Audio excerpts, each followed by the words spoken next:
শিক্ষার্থীবৃন্দ, তোমাদের অনলাইন ক্লাসে আবারও স্বাগত জানাচ্ছি।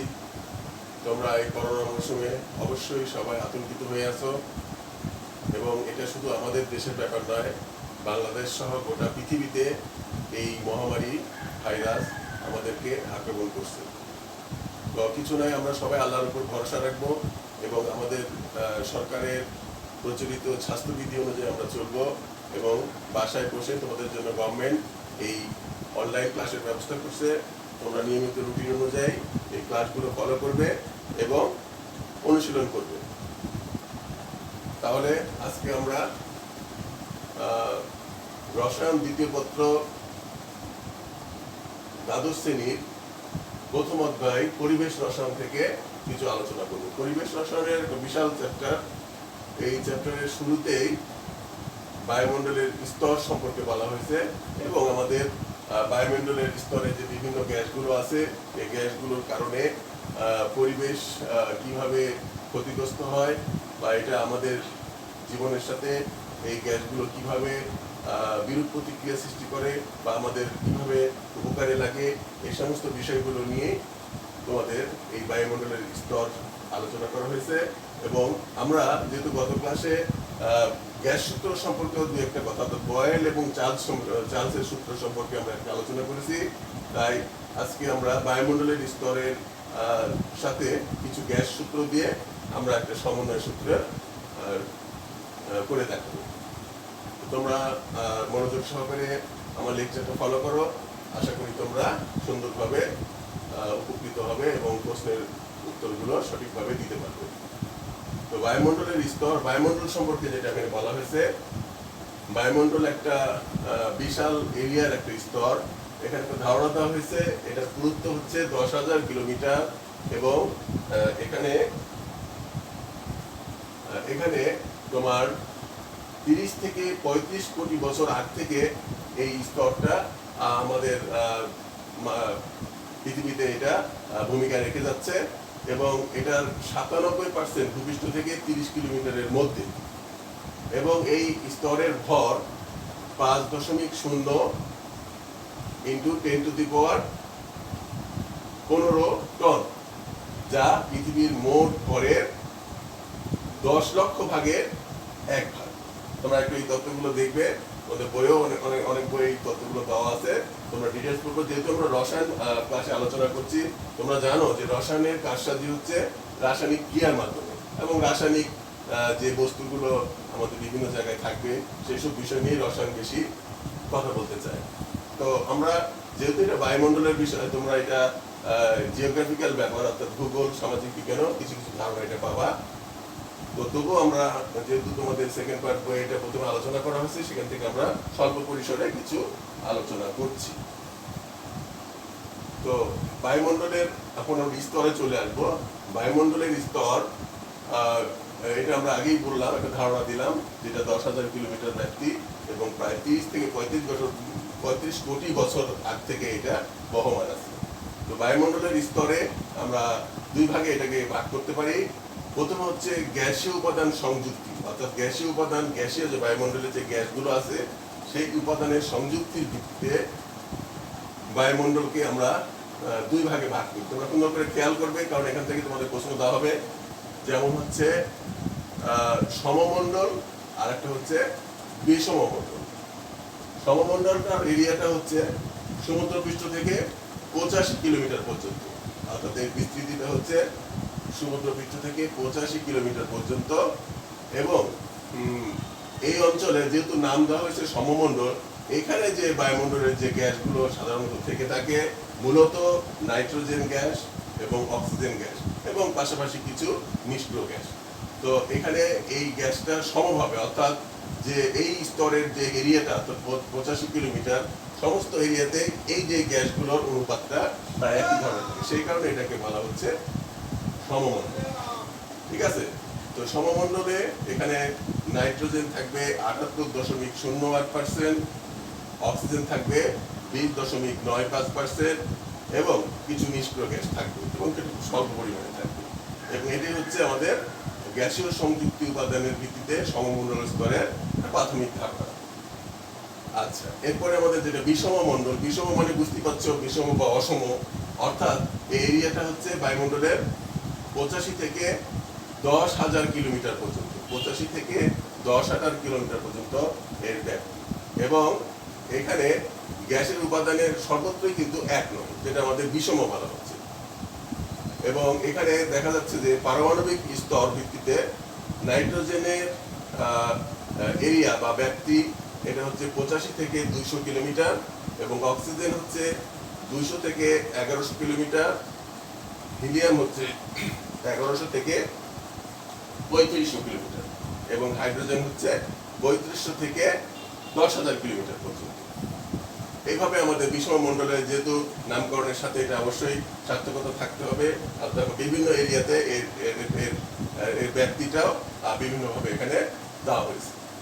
তো এইভাবে আমরা গ্যাসীয় উপাদান সংযুক্তির ভিত্তিতে বায়ুমণ্ডলকে সমমণ্ডল এবং বিষম মণ্ডল দুই ভাগে ভাগ করেছি, এবং এখানে একটা ছোট করে ধারণা দেওয়া হলো। এরপরে আমরা বায়ুমণ্ডলের আরেকটা স্তরের, যেটা আমরা বলছি বায়ুমণ্ডলের স্তরের আরেকটা অংশে, সেটা হচ্ছে তাপমাত্রার ক্রমশার। এই যে আমরা যে তাপমাত্রা বর্তমানে আমরা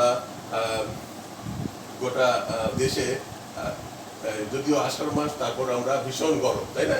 এই তাপমাত্রা বা আমাদের দেশে সাধারণত শীত আর গরম এই দুইটা জিনিসই আর কি আছে, তবুও শীতের পরিমাণ কমে গেছে, গরমের পরিমাণটাই বেশি। এই যে গরম, এই গরম কিন্তু বায়ুমণ্ডলের তাপমাত্রার কম, এবং এটা আমাদের সায়েন্টিফিকভাবে বিজ্ঞানীদের ধারণা অনুযায়ী এটা বিভিন্ন স্তরের কারণে এইটা ওঠানামা করতে পারে।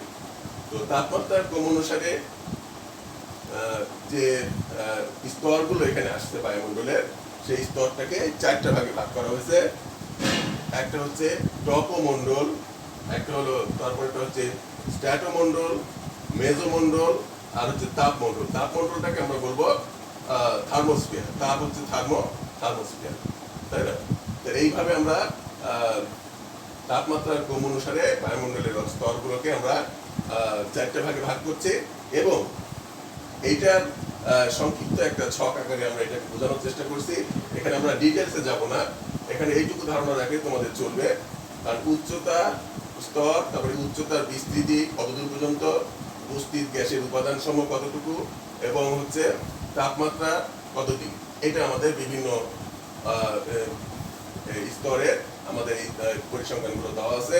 তোমরা খেয়াল করবে, টপোমণ্ডলটা হচ্ছে 0 থেকে 18 কিলোমিটার পর্যন্ত এর ব্যাপ্তি, এবং এখানে উপস্থিত গ্যাস আছে কি, nitrogen, oxygen, carbon die oxide, argon এবং পানি।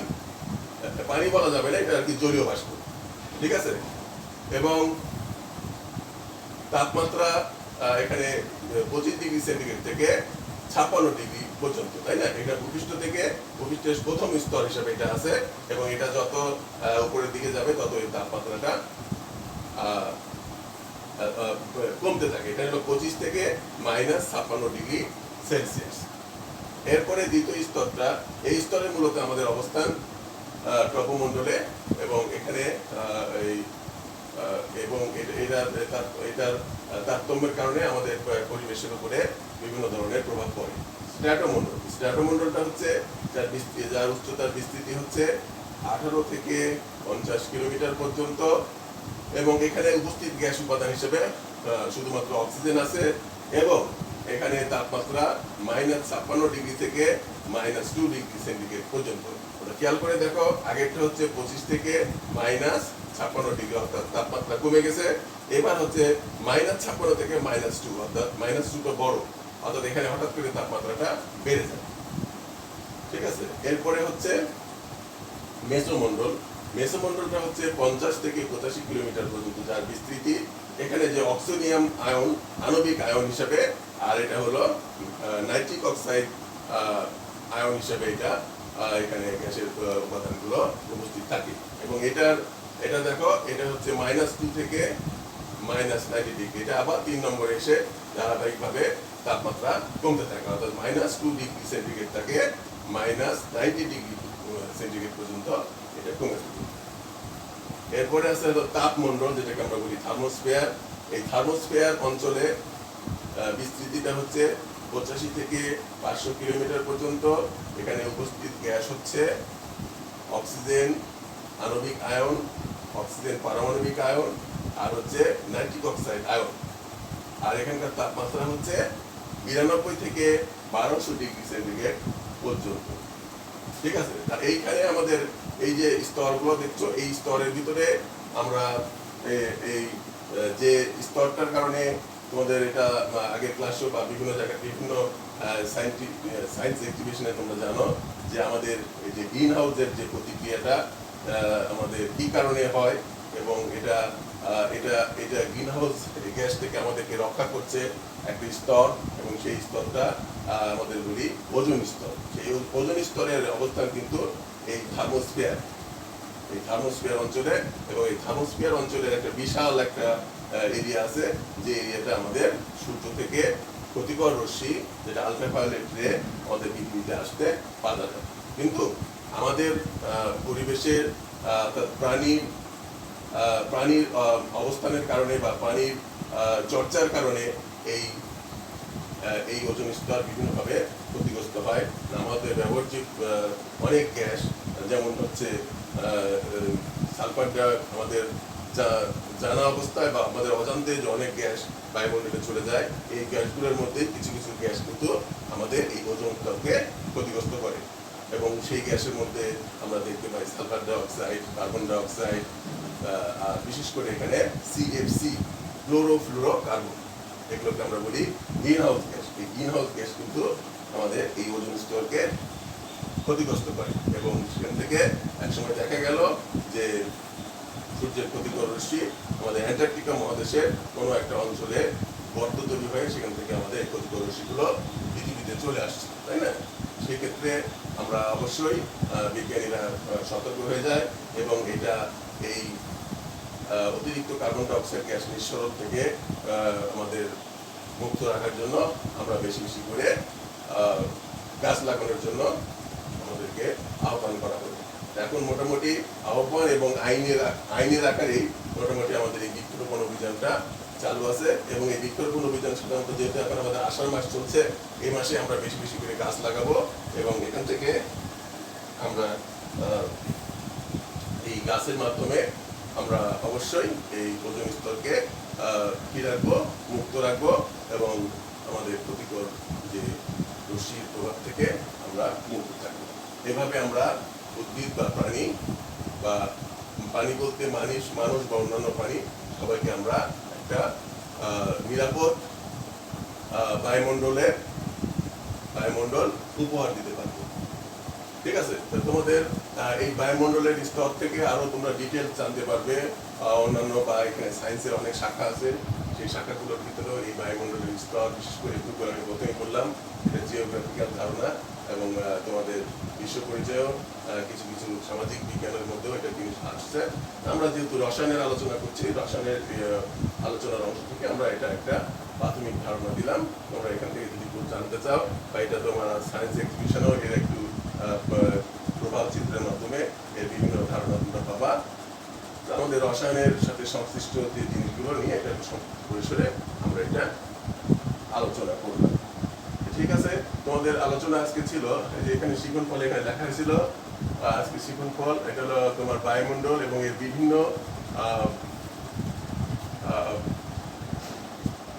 বায়ুমণ্ডলের বিভিন্ন স্তর এবং এর গুরুত্ব, বায়ুমণ্ডলের বিভিন্ন স্তর এবং এর গুরুত্ব নিয়ে আমরা এখানে আলোচনা করতে চেয়েছি। বায়ুমণ্ডলের বিভিন্ন বায়ুমণ্ডল ও এর বিভিন্ন স্তর ও এর গুরুত্ব সম্পর্কে তোমাদের ধারণা দিতে চেয়েছি, এবং আমরা মোটামুটি এই ধারণাটা তোমাদের দিলাম। এখানে পাশাপাশি যেহেতু আমরা প্রথম ক্লাসে আলোচনা করেছিলাম গ্যাস সূত্র সমূহ, তো এই গ্যাস সূত্র সমূহ থেকে আমরা দুইটা সূত্র আমরা আলোচনা করেছি, যেমন কিনা এটা হলো বয়েল এবং চার্লসের সূত্র তোমাদের আলোচনা করছি, এবং বয়েল এবং চার্লসের সূত্রের যে একত্রিত করে যে সমন্বয় সূত্র পাওয়া যায় সেটাও আমরা আলোচনা করেছি। আজকে ওই গ্যাস সূত্র থেকে, যেহেতু আমরা এখানে শিরোনামে দিয়েছি তোমার গ্যাস সূত্র সমূহ বলিনি, আমরা আজকে একটা গ্যাস সম্পর্কে একটা গ্যাস সূত্র সম্পর্কে আলোচনা করবো। এখান থেকে আমরা সমন্বয় করে একটা নতুন একটা সমীকরণ পাবো, সেই পর্যন্ত আমরা এটা আলোচনা করব। তো আমরা বয়েল এবং চার্লসের সূত্র সম্পর্কে আগে জেনেছি। আজকে যে গ্যাস সূত্র সম্পর্কে আলোচনা করব সেটার নাম হচ্ছে অ্যাভোগাড্রোর সূত্র। যে অ্যাভোগাড্রোর সূত্র, অ্যাভোগাড্রো সম্পর্কে তোমরা ক্লাস এসএসসি লেভেলেও জানছো এবং তার আগের ক্লাসেও কিছু জানছো। অ্যাভোগাড্রো একজন বিখ্যাত বিজ্ঞানী এবং উনি সুন্দরভাবে আমাদের রসায়নে ডাল্টন, গেলুসাক এরা সবসময় তাদের যে সূত্রগুলো উপস্থাপন করতেন সেক্ষেত্রে তাদের মধ্যে প্রায় দ্বন্দ্ব বাঁধত। এটা সর্বোপরি আরেকজন বিজ্ঞানী আসছিলেন, ওনার নাম ছিল বার্জিলিয়াস। তোমরা জানো বার্জিলিয়াস হচ্ছে যৌগ রসায়ন, যেটা তোমাদের 11তম অধ্যায়ে এসএসসি লেভেলে দেখেছো। আর এখন তোমাদের এই যে দ্বিতীয় পত্রে এটার একটা বড় একটা অংশ পরিবেশ রসায়ন আছে। এই পরিবেশ রসায়ন দ্বিতীয় অধ্যায়ে তোমরা এখান থেকে জানবে। তো যাই হোক, এই ডাল্টন এবং গেলুসাক যেটা গ্যাস সূত্রের সাথে সংশ্লিষ্ট, এই গ্যাস সূত্রের মধ্যে ডাল্টন এবং গেলুসাকের মধ্যে যে দ্বন্দ্বটা হতো সেটা কিন্তু প্রথমত বার্জিলিয়াস সাহেব চেষ্টা করেছিলেন সমাধান করার জন্য, তারপরেও তিনি কিন্তু পুরোপুরি সফল হতে পারেননি। সর্বোপরি এই অ্যাভোগাড্রো তার সুন্দরভাবে একটি কথা, এইখানে যে একটা কথা বলে এটাকে একটা অণু শব্দ যোগ করে এটাকে সুন্দরভাবে সমাধান করে দেন। এই সূত্রটা ছিল যে স্থির তাপমাত্রা ও চাপে। তোমরা জানো যে এর আগের সূত্রগুলোতে, যেটা বয়েলের সূত্র বলা হয়েছিল স্থির তাপমাত্রার ক্ষেত্রে আমাদের নির্দিষ্ট ভরের গ্যাসের আয়তন তার চাপের বিপরীত অনুপাত বা ব্যস্ত অনুপাতে পরিবর্তিত হয়, তাই না? আর চার্লসের সূত্রে আমরা সর্বোপরি গাণিতিক ব্যাখ্যার মাধ্যমে পেয়েছিলাম যে স্থির চাপে নির্দিষ্ট ভরের গ্যাসের আয়তন তার পরম তাপমাত্রার সমানুপাতিক। আর অ্যাভোগাড্রো তার সূত্রে যেটা বলছিলেন যে উনি খুব সহজে বলেছিলেন ভি আয়তনে, অর্থাৎ এনটিপি মানে হচ্ছে নর্মাল টেম্পারেচার অ্যান্ড প্রেশার, সেটাকে আমরা এসটিপিও বলতে পারি, স্ট্যান্ডার্ড টেম্পারেচার অ্যান্ড প্রেশার। এসটিপিতে ভি আয়তনে বা আয়তন যদি ভি আয়তন একটা নির্দিষ্ট পরিমাণ, ভি আয়তনে এন সংখ্যক গ্যাস অণু থাকে। এখানে গ্যাস অণু হবে, অণু কথাটা লেখা হয় না। ভি আয়তনে এন সংখ্যক গ্যাস অণু থাকবে। অবশ্যই আমরা এখানে দেখো যেটা বার্জিলিয়াস সাহেবও চেষ্টা করেছিলেন ওই যে ডাল্টন এবং গেলুসাকের মধ্যে যে বিভেদটা ছিল সেটা সমাধানের ক্ষেত্রে, কিন্তু উনিও কিন্তু এই অণু কথাটা উনি বলেননি, যার কারণে এই সমস্যাটা থেকে গেছিল। এই অ্যাভোগাড্রোই প্রথম কিন্তু এই অণু দিয়ে দেন, অর্থাৎ অণু দিয়ে, অর্থাৎ ভি আয়তনে এন সংখ্যক গ্যাস অণু থাকে বা এন সংখ্যক অণু থাকে, তাই না? এটা হচ্ছে কি অবস্থায় থাকবে? স্থির তাপমাত্রা ও চাপ। স্থির তাপমাত্রা ও চাপে ভি আয়তনে এন সংখ্যক গ্যাস অণু থাকবে। তো এখন আমরা বয়েল এবং চার্লস এবং অ্যাভোগাড্রো তিনটে সূত্র যখন পেয়ে গেলাম, তখন আমরা এই তিনটে সূত্র দিয়ে একটা সমন্বয় সূত্র করব এবং এই সমন্বয় সূত্রটা একটা নাম হবে, বিশেষ নাম, যেটাকে বলা হচ্ছে আদর্শ গ্যাসের অবস্থার সমীকরণ, তাই না? আদর্শ গ্যাসের অবস্থার সমীকরণ, এটাকে ইংরেজিতে বলা হয় স্টেট অফ ইকুয়েশন। এটা তোমাদের এই গ্যাস সূত্রের বিভিন্ন গাণিতিক সমাধান করার ক্ষেত্রে এটা কাজে লাগবে। আমরা আগামীতে কিছু ম্যাথমেটিক্যাল প্রবলেম দেখাবো এবং এই সমন্বয় সূত্রকে আমরা কিভাবে, তোমাদের প্রশ্ন থাকে যে আদর্শ গ্যাসের অবস্থার সমীকরণ বলতে কি বুঝো এবং এটা কিভাবে তোমরা এটা উপস্থাপন করবে। তো আমরা এখান থেকে বললাম বয়েল, চার্লস এবং অ্যাভোগাড্রো এই তিনটা সূত্রকে সমন্বয় করে আমরা এটা পাই।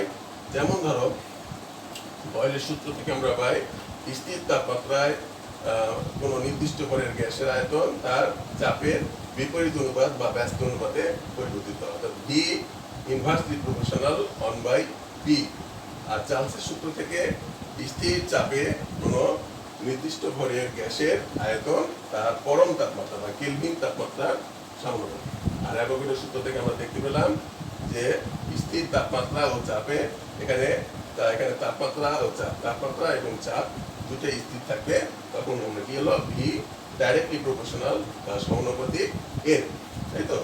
অর্থাৎ ভি সমানুপাতিক এন। এইভাবে আমরা এই তিনটা সূত্রের ধারণা তোমরা দিতে পারি। এখন এই তিনটা সূত্রকে যদি আমরা একত্রিত করি তাহলে আমরা কি লিখতে পারি? দেখো, ভি সমানুপাতিক এই যে এন উপরে আছে আর আছে কোনটা উপরে? টি উপরে। এই দেখো এন আর টি উপরে রাখলাম, আর যে পিটা নিচে আছে, পিটা নিচে দাও, তাই তো? তাহলে হলো কি ভি সমানুপাতিক এন টি বাই পি।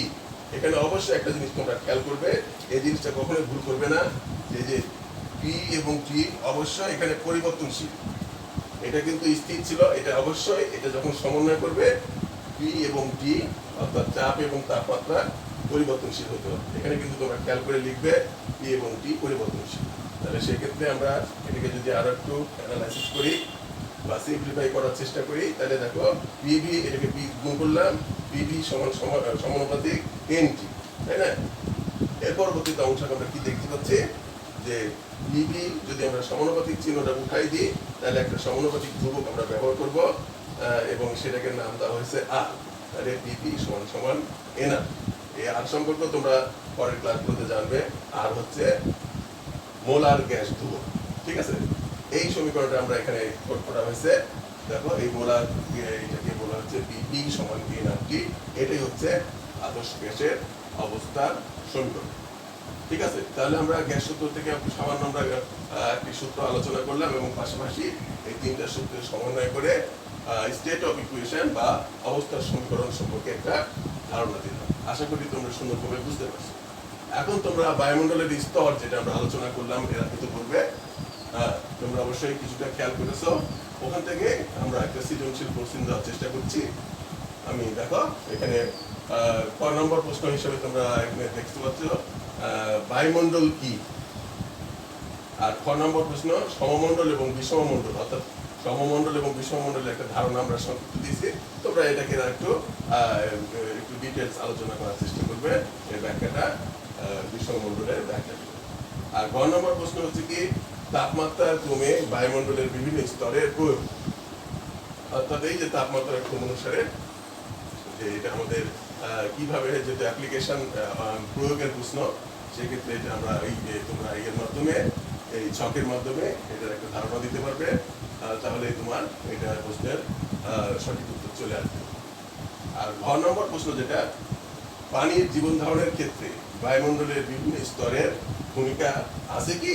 পানির প্রাণী, অর্থাৎ আমরা শুধু মানুষ না, পৃথিবীতে যত প্রাণী আছে সবগুলো প্রাণীকে টিকিয়ে রাখার ক্ষেত্রে এই যে বায়ুমণ্ডলের যে বিভিন্ন স্তর কিভাবে ভূমিকা রাখতে পারে বা রাখতে পারবে কি পারবে না, তোমরা তোমাদের মতামতের মাধ্যমে অবশ্যই সেটা অবশ্যই পানির ভূমিকা অবশ্যই আছে। পানি হচ্ছে আশরাফুল মাখলুকাত, অর্থাৎ পানি বিভিন্ন ক্ষেত্রে, অর্থাৎ পানির মধ্যে এই মানুষই তাদের সঠিক সিদ্ধান্তের মাধ্যমে এই বায়ুমণ্ডলের স্তরগুলোকে সঠিকভাবে টিকিয়ে রাখতে পারবে, এবং এটার ক্ষেত্রে ওদের মতামত দিবা এবং সুন্দরভাবে বিশ্লেষণ করবে। উল্লেখ্য যে এর মধ্যে তোমরা এই জিনিসগুলো দিবা যে আমাদের যে বায়ুমণ্ডলের যে যে স্তরগুলো আছে এই স্তরগুলো কিন্তু অবশ্যই তোমার আমাদের যে এই স্তরগুলোর কারণে আমাদের